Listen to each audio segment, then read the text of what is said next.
Hey, what's up, everybody? This is Charles Sabansi. I want to welcome you guys to another episode of the Dreamerspro Show, where we cover everything from sports, hot topics, classic debates, entertainment, and where we give you guys a fresh perspective on things and how we see them. And today we got a pretty interesting show for you guys, but before we get into it, please make sure you like the video and subscribe to the channel. Now, this morning, I was going through the internet to see what was coming on, and usually the first shows, they usually come out of the morning shows, right? And usually I see some episodes from the former Keyshawn, Jay Williams, and Max Kellerman show.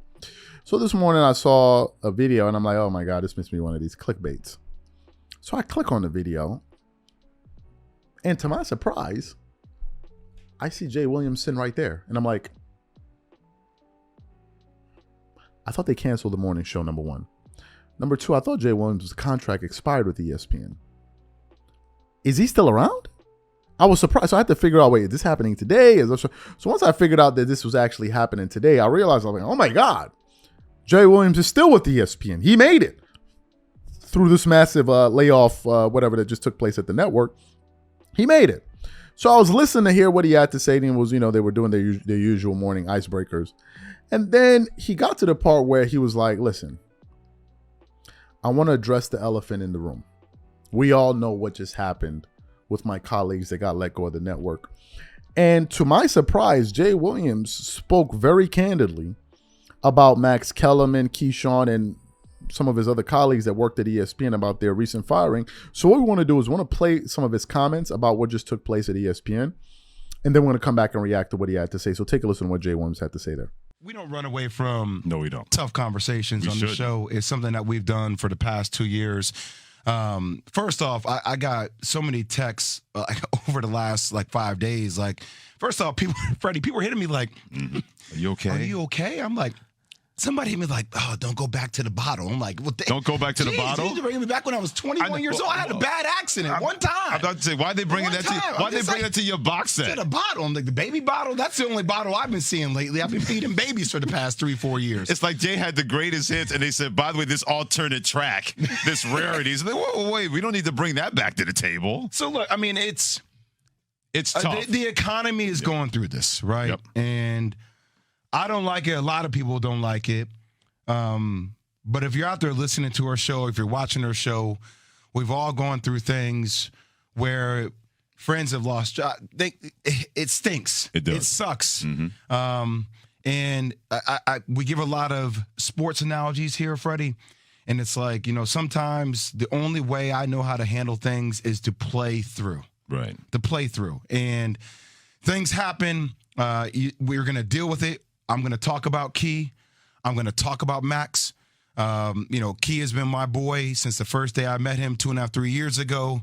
Key came in being Keyshawn, the only way I know Keyshawn how to be. Absolutely. I fell in love with a guy who's just unapologetically him all the time. Mm-hmm. And then, I've been able to meet so many people through this industry. We've had Zubin, Alan Hahn, who's a boy, and then we have Max who came in.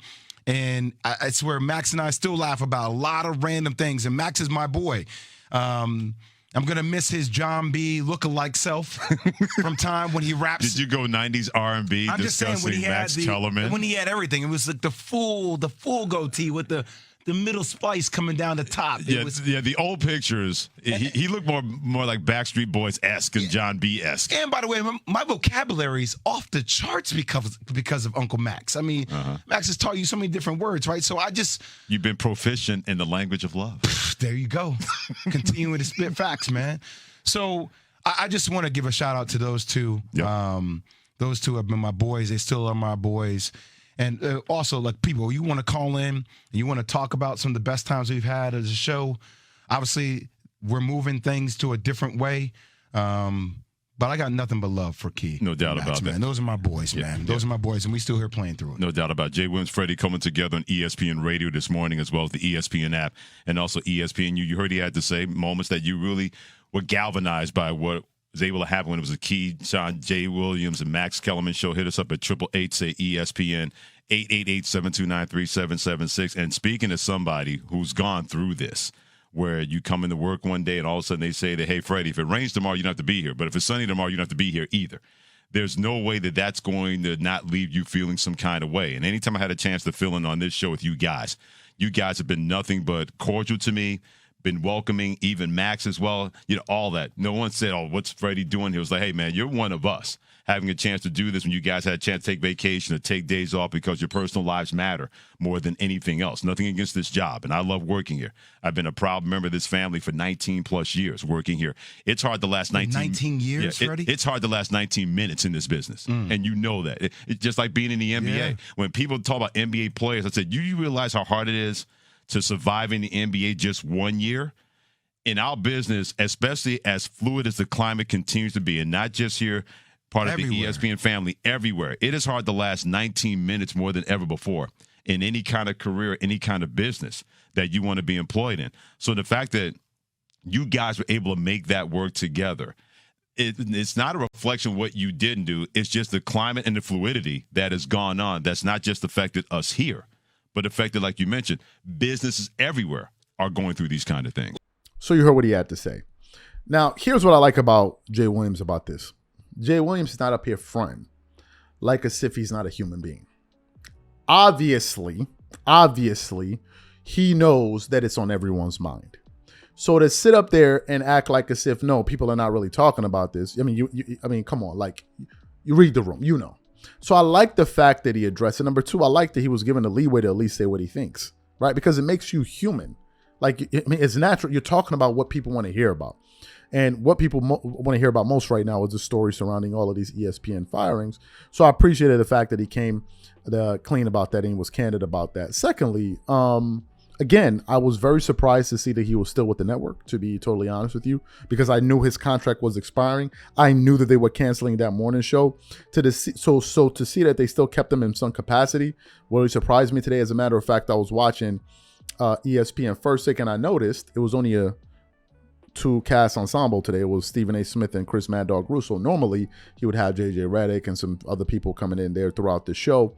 So definitely, they have to tighten up their belts because they let go of a lot of people. So maybe the workload has increased. Maybe for whatever reason, they found a way. They realized that, listen, this guy is a very good acquisition to what we're doing here. So we need to find a way to ensure that he remains here.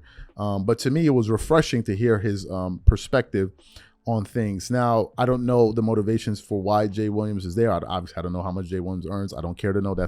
I'm out of pocket watch. I don't care to know what that dude is making. But it was quite surprising to hear that, right? I thought he was going to shed some information in terms of what some of his former colleagues were going to do moving forward. Now, I do know that Keyshawn Johnson is going to be paid the full $18 million that he's owed, I believe, over 4 years. So they've agreed to basically pay him his full money, which is nice for him. I'm sure it must be nice.